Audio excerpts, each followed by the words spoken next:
4 দিন আগের ঘটনা। আইসাই কলা গাছ কাটছে, বাঁশ কাটছে। কারা কাটছে? মূল ফ্যাক্টরটা নাসির। এই যে দেখেন এখানে আছে এই নাসির। নাসির কোন সংগঠন করে? নাসির কোনো সংগঠন করে না। আচ্ছা, এটা আলিমুল্লাহর সাথে চলাফেরা করতো। ওই যে আওয়ামী লীগ।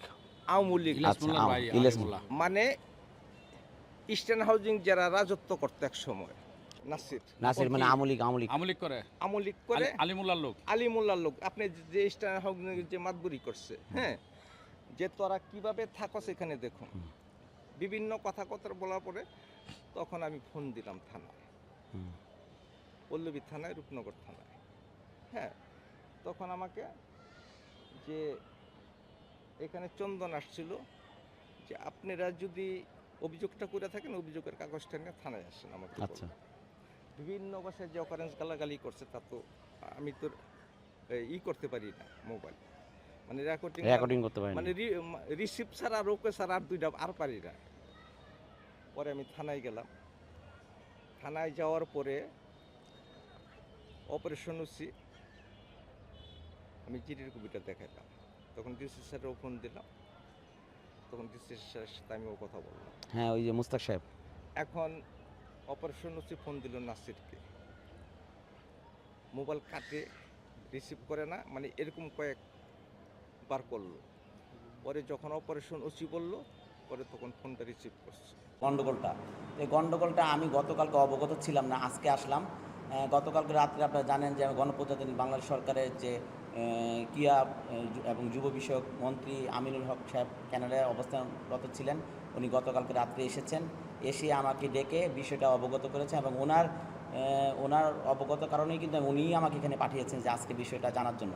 তো আজকে এখানে যখন আমি আসলাম, এখানে মন্দিরের কমিটির সহসভাপতি, উনি আসলে নামটা আমি শান্তি দা, তো উনি আমাকে আসার সাথে সাথে একটি কাগজ দিয়েছেন জিডি, যেটা 2/9/2025 সালে করা। তো এখানে যে নাসির মাতব্বর যে আওয়ামী লীগের সাথে সম্পৃক্ত রাজনীতি করেন, তো উনি প্রথমে এসে যে কলা গাছগুলো যে পাশে যে মন্দিরের জায়গা, এটা দখল নেওয়ার চেষ্টা করেছেন গত কয়েকদিন যাবতী। তো তার সাথে বাক বিতদণ্ড হওয়ার পর গতকালকে সে লোকজন এনে যুবদলে এবং আমাদের অঙ্গ সংগঠনের পরিচয় দিয়ে কিন্তু হামলাটা করেছে।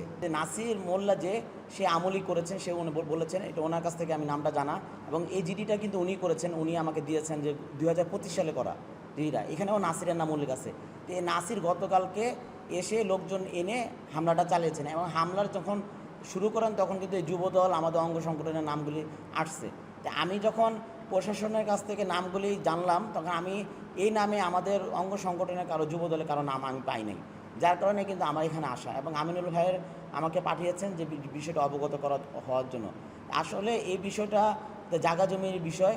তো এখানে এক সাবজেক্ট নিয়ে অন্য সাবজেক্ট বিরাট একটা ঝামেলা সৃষ্টি হয়েছে। যেমন হিন্দু মুসলমান একটা ঘটার একটা প্রক্রিয়া তারা নিতেছিল।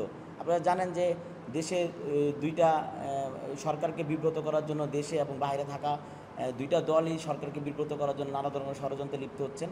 এই ষড়যন্ত্র যদি আগ না বাড়ে, আমরা আমাদের সংগঠনকে যেন দোষারোপ না করতে পারে, যার জন্য এখানে এসে আমি নিজে সহজমিনে তার কাছ থেকে বিষয়গুলি আমি অবগত হয়েছি। আপনাদের সামনেও কিন্তু উনি খুলে বলেছেন যে বিষয়টা আসলে কী। বিষয়টা এটা জায়গা জমির বিষয়।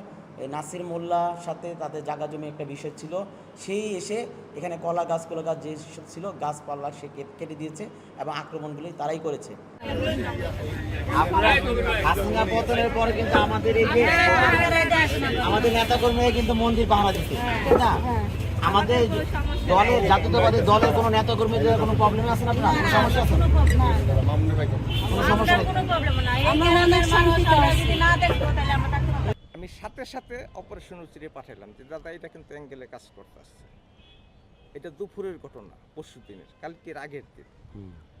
অপারেশন ওসিরে যা যা এখানে ঘটতে আসছে আমি তাই বলতে আসছি সাথে সাথে, দাদা এটা কিন্তু আপনারা ব্যবস্থা নেন।